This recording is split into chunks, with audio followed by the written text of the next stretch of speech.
Être femme, ce n'est pas une donnée naturelle. Moi, je pense que la société, elle est surtout faite par les hommes. Les lois sont votées par les hommes. Mais qu'est-ce que vous avez fait?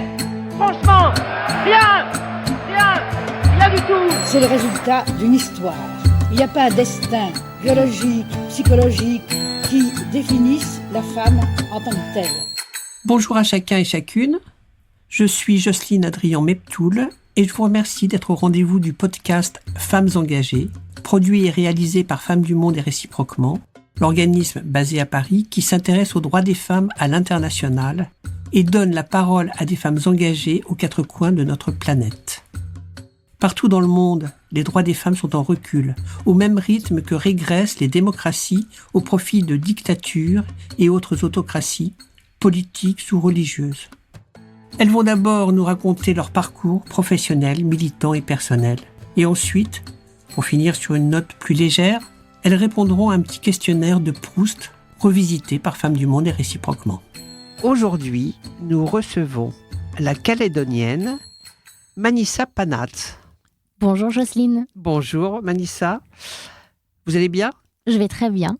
Alors, Manissa est une artiste chercheuse calédonienne, comme je l'ai dit, qui travaille beaucoup aussi sur la culture kanak, j'expliquerai tout ça, et qui est mélanésienne.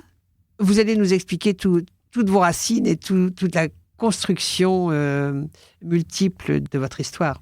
Et vous travaillez en danse contemporaine, notamment. Ça se voit à votre physique extrêmement fin et lancé. Et en art social. Vous menez en Nouvelle-Calédonie un travail d'engagement. Et je vais vous laisser nous expliquer tout ça dès maintenant. Merci Jocelyne. Merci pour cette invitation qui se fait suite à l'expérience scénique que j'ai pu avoir au Théâtre de l'Alliance française au sein de l'association interindigène. Absolument, de Anne Pastor, j'allais le dire. Oui, sur le projet de la mer à la terre, qui a été un rendez-vous, un temps fort en ce début d'année autour du matrimoine ultramarin. Absolument. Voilà. Je vais commencer déjà par me situer, c'est-à-dire que j'aime dire que je suis mélanésienne. Parce que souvent on me regarde avec des gros yeux, je n'ai pas la peau noire et honnêtement je n'ai pas de sang kanak dans la famille, je n'ai pas de grand-mère ou d'arrière-grand-père comme ça qui a traversé l'histoire de la famille et d'origine kanak. Toutefois, je suis née en Mélanésie, je suis donc mélanésienne, je suis océanienne et du côté de mon papa de 7e génération quand même, née sur cette île qu'on appelle la Nouvelle-Calédonie Kanaki. Et voilà, donc j'aime me présenter en tant que mélanésienne. Ça permet de me situer géographiquement. Mon engagement s'inscrit vraiment dans un art au service de l'individu, plus particulièrement auprès des publics vulnérables, évidemment auprès des femmes de mon pays, mais aussi de la jeunesse de mon pays. Donc je suis artiste issue du mouvement, danseuse contemporaine, aussi comédienne, avec un parcours aussi musical. Mon objectif avec mon travail, c'est la réappropriation du corps. Je pars du principe que notre corps est un corps territoire. Un territoire intime avec lequel nous devons dialoguer dans nos ressentis, sensations corporelles pour être au plus près de notre vérité et de notre authenticité. Mais ce corps territoire intime, il est aussi en dialogue avec un corps territoire social, l'interaction avec l'autre et les autres, ou l'autre avec un grand A.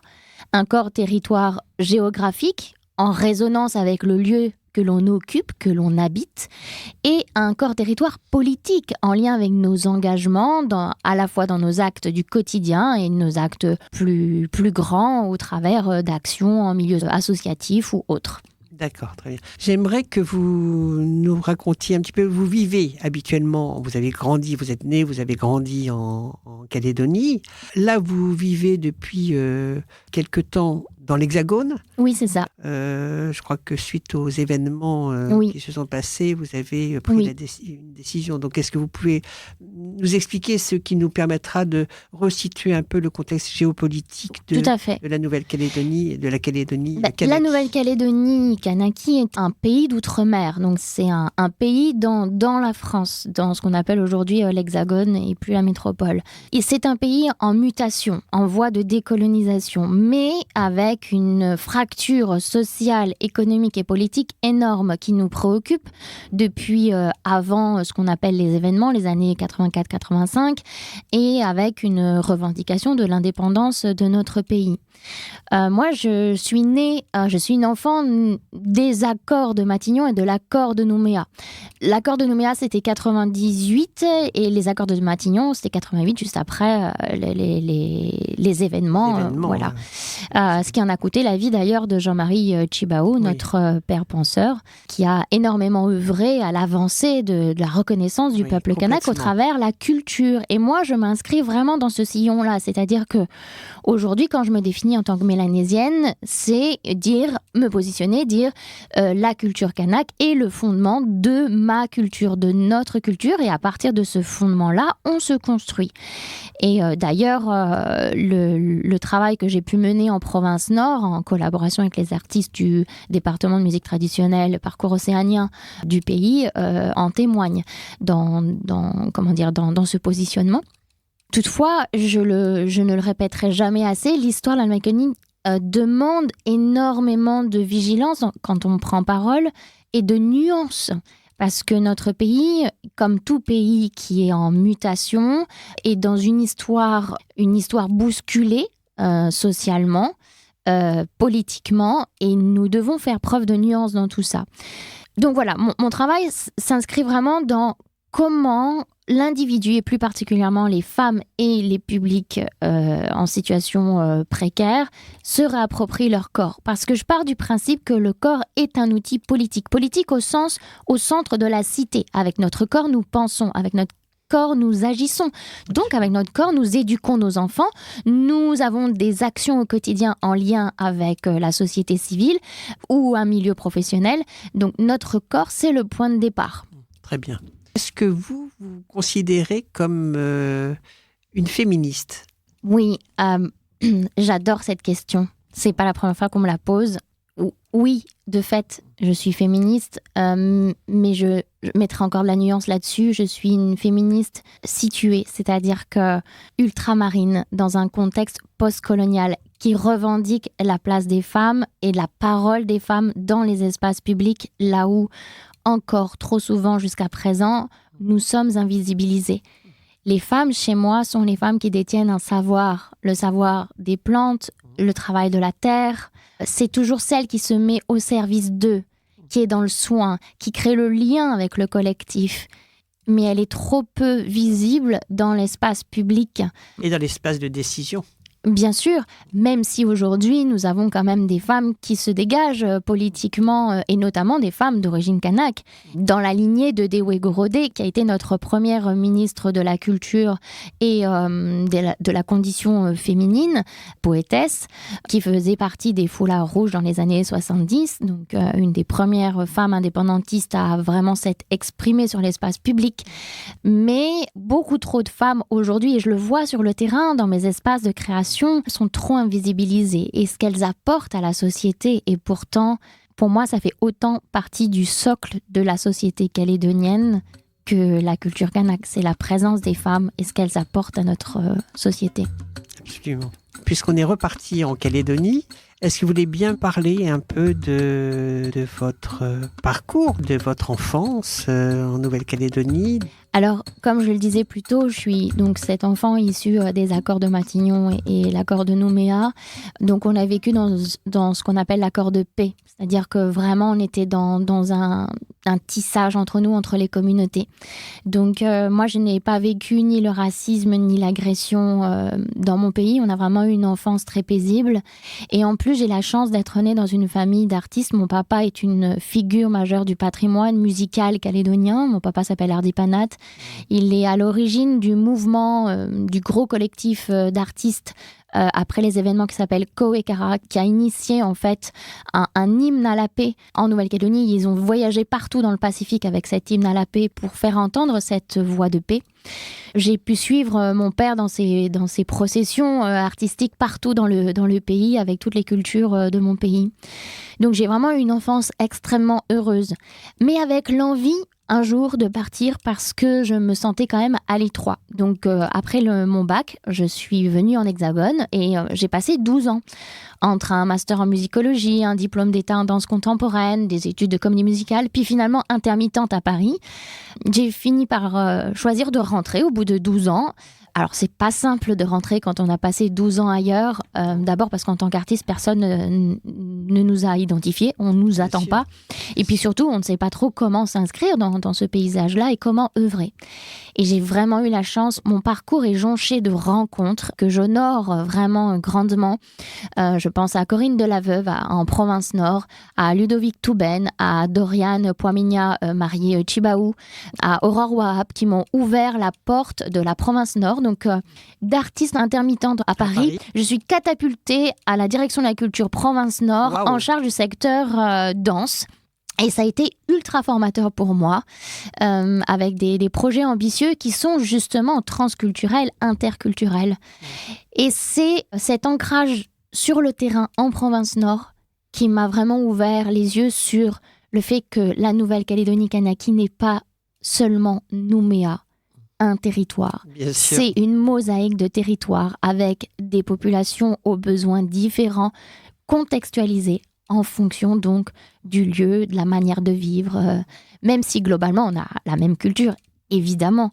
Mais à partir du moment où on sort de Nouméa, qu'on est à Grand Nouméa, on est déjà sur un autre territoire. Quand on est dans les îles, on est sur un autre territoire. Quand on est dans le nord, on est dans un autre territoire. Enfin, voilà. Et donc, tout ça m'a permis de me réancrer et petit à petit de prendre des niveaux de conscience sur comment je voulais m'engager pour mon pays. Et le travail auprès des femmes, ça a été d'une évidence lorsque j'ai monté mes premiers laboratoires de recherche corporelle à Koné, dans le Nord, au sein du Conservatoire de musique et de danse de Nouvelle-Calédonie.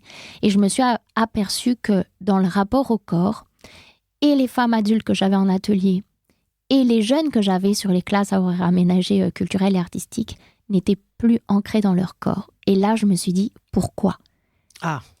C'est intéressant, effectivement. Et c'est depuis, donc ça fait 11 ans que je questionne le pourquoi.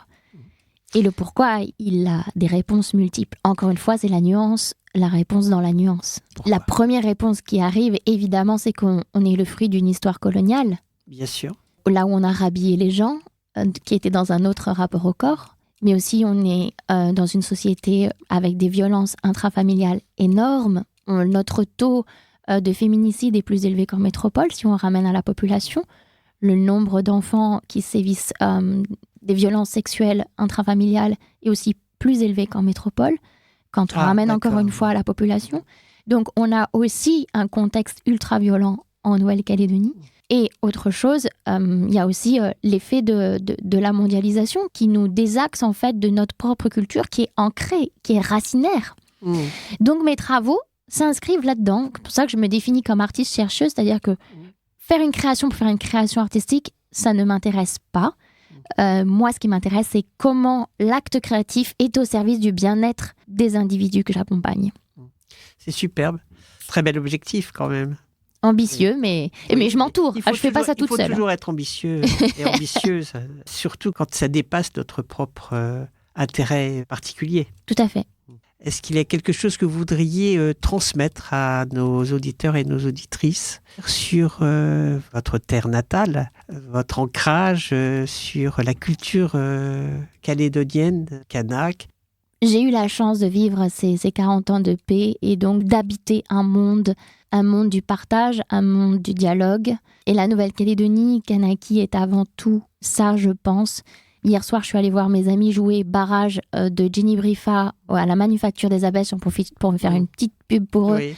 Et Laurence Bollet et Stéphane Piochot interprètent un couple mixte au moment des émeutes que nous avons vécues donc l'année dernière et qui effectivement m'amène en métropole, en Hexagone aujourd'hui avec un projet de recherche et d'études universitaires scientifiques autour de la danse-thérapie à Paris-Cité. Et donc mes deux camarades ont vraiment mis en lumière la richesse de nos relations et la complexité de nos relations. Donc embrasser la Nouvelle-Calédonie Kanaki, c'est accepter la richesse à la fois de la lumière et des parts d'ombre. C'est joliment dit et c'est très explicite. Merci. Est-ce que nous pouvons passer au petit questionnaire de Proust revisité par Femmes du Monde et réciproquement. Avec grand plaisir. Quel est le principal trait de votre caractère, chère Manissa ? Je pense que sensibilité, mais ancrage. Donc un ancrage sensible serait juste. Bon, d'accord. Quelle est la qualité que vous préférez chez un homme et chez une femme ? La droiture, l'authenticité. Quel est votre principal défaut et quelle est votre principale qualité ? Je pense que défaut, c'est vouloir aller trop vite. Impatiente ? Oui, il y a de ça, mais j'aime bien la patience parce que corporellement, c'est un vrai moteur. Oui. Donc ouais, je dirais ça. Et en qualité, je pense que c'est la capacité de créer du lien entre les choses, entre les personnes. Quel serait votre rêve de bonheur ? Ça, c'est une question très complexe. Un rêve de bonheur, de revoir mes enfants vivre dans mon pays en paix. Oui. Oui, pour l'instant, c'est... Oui, parce que pour l'instant, on a choisi la jungle urbaine parisienne. Bon, pour des raisons professionnelles qui nous vont bien, mon conjoint et moi. Mais oui, ce rêve de pouvoir revenir chez nous. Oui. Justement, quel est le pays où vous désireriez vivre ? Je crois que c'est... Oui, c'est tout Je crois répondu. que la réponse est déjà faite. Mais j'ajouterais avec une ouverture sur le monde. Oui, bien sûr. Parce que vraiment, on a cette chance d'être issu de ce pays-là, avec tout ce que j'ai partagé précédemment. Mais l'ouverture sur le monde est très importante parce qu'on a quand même tendance à être très nombriliste chez nous. Et la question de l'identité et la question politique nous fait tourner un peu en rond. Et quand on a l'opportunité comme ça de venir embrasser une ville-monde comme Paris, on se rend compte que finalement, le monde avance, le monde n'attend pas. Et les gens du monde entier que je rencontre m'enrichissent tellement depuis un mois que je suis là. Donc, avec une ouverture sur le monde. Très bien. Si vous aviez justement une baguette magique, qu'est-ce que vous changeriez dans le monde, dans la société ? Je pense qu'une meilleure reconnaissance des droits culturels. Je crois qu'on en est loin, c'est-à-dire que c'est sur le papier, mais on n'est pas dans l'action. En tout cas, moi qui suis issue du terrain d'art social, je le vois bien. C'est au service des politiques pour leurs électorats. Mais en vrai, sur le terrain, les gens souffrent. Et passer par le droit culturel, pour moi, c'est un levier d'émancipation du citoyen puissant. Et peut-être aussi que si on la passe, c'est parce que c'est trop puissant. Mais du coup, ma baguette magique, elle permettrait de changer de cette manière-là.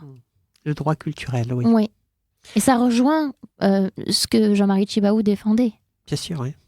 Changeons de sujet, moins grave. Quelle est la couleur que vous préférez ? Je crois que je la porte aujourd'hui. J'ai un peu fait exprès, je crois. Non, en vrai, j'adore cette couleur. Non, j'aime la terre ocre, la couleur ocre qui me rappelle à la fois mon pays, la terre rouge du sud. Pour moi, la terre ocre aussi, c'est la couleur... C'est un rouge puissant, un rouge racinaire un rouge de orangé, la terre, un rouge solaire. Oui. Et ça symbolise aussi le feu intérieur.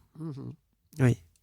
Oui, vous en portez jusqu'à votre rouge à lèvres. Oui, je l'ai mis spécial pour vous. Je ne l'avais pas ressorti depuis que j'étais partie de mon pays. Et là, aujourd'hui, je me dis, je mets... Il s'appelle Couleur Yaté, celui-ci. C'est fabrication calédonienne, quand même. Ah, magnifique.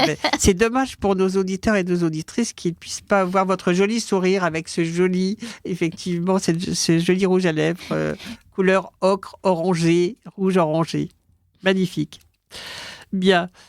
Alors, votre fleur préférée et votre oiseau préféré, si vous avez un oiseau qui... C'est marrant parce que... ma fleur préférée, je dirais l'hibiscus, parce que c'est quand même le symbole de l'Océanie. Oui, et cette fleur qui, quand elle s'ouvre, est immense, elle ne demande pas à s'ouvrir. Elle est dans un mouvement, elle s'ouvre au monde et elle donne ce qu'elle a donné de par ses couleurs et l'imaginaire, la cosmogonie qu'on peut y mettre, reliée à celle-ci. Et la question de l'oiseau, j'ai pas d'oiseau, je penserais à un animal plus précisément. Moi, j'aurais plutôt pensé à la tortue si je devais me définir. D'accord. Ou à la baleine. D'accord. Parce que ce sont des animaux marins. Je crois que je me sens plus aquatique qu'aérienne, même si je me déplace. D'accord. Et ils ont cette particularité où ils reviennent toujours au lieu où ils sont nés pour mettre bas.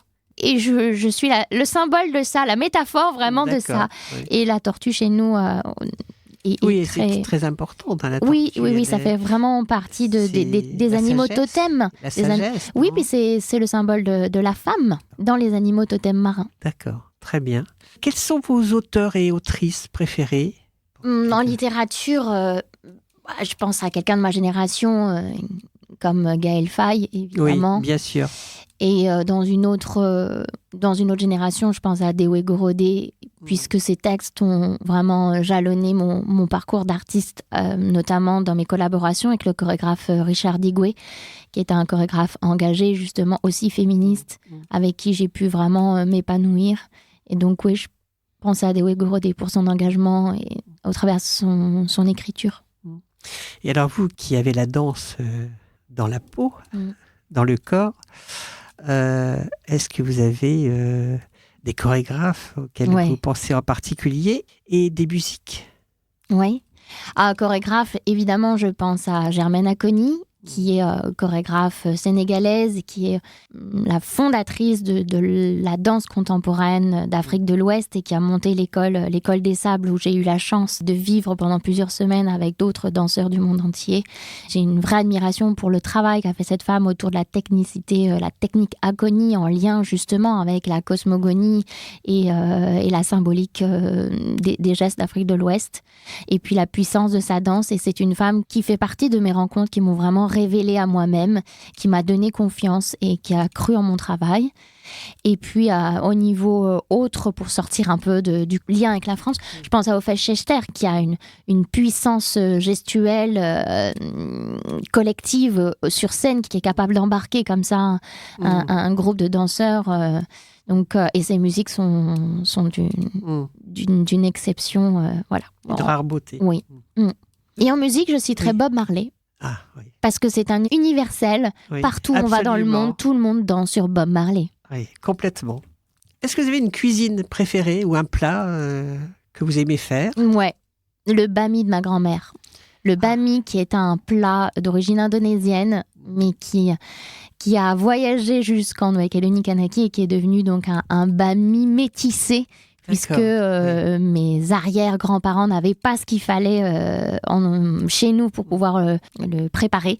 Et donc, il est vraiment issu du métissage calédonien. Aujourd'hui, c'est un plat qu'on dit calédonien. Donc, il est fait de nouilles de riz avec des légumes coupés très finement en julienne et des petits bouts de poulet et du soyo.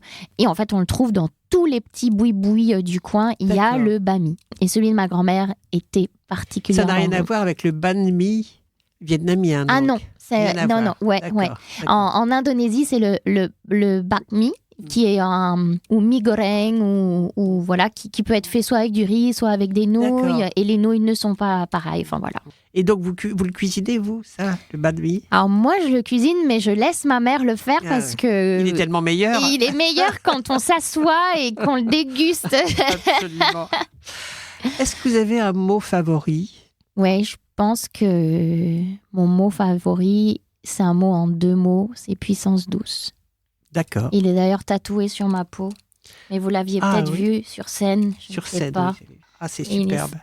C'est magnifique. Le tatouage chez nous est très présent, ça fait vraiment partie de l'identité océanienne. Est-ce qu'il y a, selon vous, une réforme politique qui a vraiment fait avancer la société? Oui. Pour moi, je parlais tout à l'heure des droits culturels. Je crois qu'elle date de 2015, qui a permis justement aux communautés qui jusqu'à présent n'avaient pas leur culture qui était reconnue, de voir leur culture reconnue, et ça s'inscrit dans l'émancipation des peuples. Oui. C'est que chacun puisse défendre sa propre culture comme une culture à part entière, au même titre que la grande culture. Et concourt à la construction des citoyens. C'est-à-dire qu'il n'y a pas de sous-culture. Encore le droit culturel. Exactement, finalement. et l'accès à cette culture. Oui, très bien. Est-ce que vous avez une devise, un mantra qui vous sert de guide dans la vie? Je n'en ai pas. Mais par contre, j'ai mon intuition qui me sert de guide dans la vie. C'est pour ça d'ailleurs que mon défaut, c'est d'aller toujours plus vite, et l'impatience, comme vous le nommiez, parce que mon intuition est très forte. Et voilà, donc s'il existe une devise, un mantra en lien avec l'intuition, Vous êtes preneuse. Oui, voilà, ce serait celle-ci, je suis preneuse. Très bien, merci beaucoup. Et donc, dernière question. Quelle est justement la question que vous auriez aimé que je vous pose ? Ça, c'est une belle question. Je vais rebondir sur ce que vous m'avez posé comme question tout à l'heure sur l'oiseau. Quel est votre oiseau totem ? J'y avais pas pensé, mais je trouve que c'est une très belle question quand on n'y a pas pensé, justement. Là où moi, je me vois plus comme un animal marin. Et vous donc, êtes océanienne. oui, c'est ça. Moi, je suis la pirogue sur l'eau, quoi. Ou le poisson dans l'eau. Mais voilà, la question sur l'animal aérien, je l'avais pas envisagée et je vais y réfléchir. Voilà. C'est bien, ça me donne du grain à moudre. J'avance. Eh bien, si vous n'avez rien d'autre à ajouter, voulez-vous vous faire une conclusion ? Je voudrais vous remercier, Jocelyne, d'abord d'être venue au Théâtre de l'Alliance française rencontrer toutes les femmes de savoir qui vont... C'était extraordinaire. Oui, c'est un temps très fort et nécessaire aussi en Hexagone. Donc, je voulais vous remercier d'être venue ce soir-là et de m'avoir invitée au sein de votre podcast qu'on va pouvoir faire découvrir maintenant en Nouvelle-Calédonie, Kanaki. Absolument. Eh bien, écoutez, je vous remercie infiniment, chère Manissa, pour ce témoignage et ce sourire que, encore une fois, nos auditeurs et auditrices ne voient pas, mais qui est plein de bienveillance et de sérénité. Merci, Jocelyne. Si je peux ajouter, si les femmes du projet De la mer à la terre et Anne écoutent le podcast, je leur fais un petit coucou, parce que je sais qu'elles vont l'écouter, mais je leur fais un petit coucou, j'en profite pour leur faire un coucou, parce que maintenant, on est toutes éparpillées partout dans le monde. Bien sûr, mais toutes reliées. Dans nos océans. Et toutes reliées. Grâce au podcast. Tout à fait. Merci, Jocelyne. Vous venez d'entendre le podcast Femmes engagées, produit par Femmes du Monde et réciproquement, qui offre un micro aux femmes engagées partout dans le monde, afin de faire entendre leur voix en toute liberté. Le podcast Femmes engagées est enregistré soit dans le studio La Poudre de la Cité Audacieuse, soit en micro-nomade. J'ai eu le plaisir d'animer notre podcast Femmes engagées avec la participation de toute l'équipe de Femmes du Monde et réciproquement. Merci à Marie Cholet, Léa Robert, Huguette Klein, Mathieu de la Souchère, Flore Lefebvre, Anita Nicolas Bruder, Camille Goasduf, Hermine de Moissac, Okulani Panerio Langer. La musique et le montage sont assurés par Thomas Dor. Un grand merci à lui. Merci à chacun et chacune pour votre écoute. Et rendez-vous au prochain épisode. Être femme, ce n'est pas une donnée naturelle. Moi, je pense que la société, elle est surtout faite par les hommes. Les lois sont votées par les hommes. Mais qu'est-ce que vous avez fait ? Franchement, rien du tout. C'est le résultat d'une histoire. Il n'y a pas un destin biologique, psychologique qui définisse la femme en tant que telle.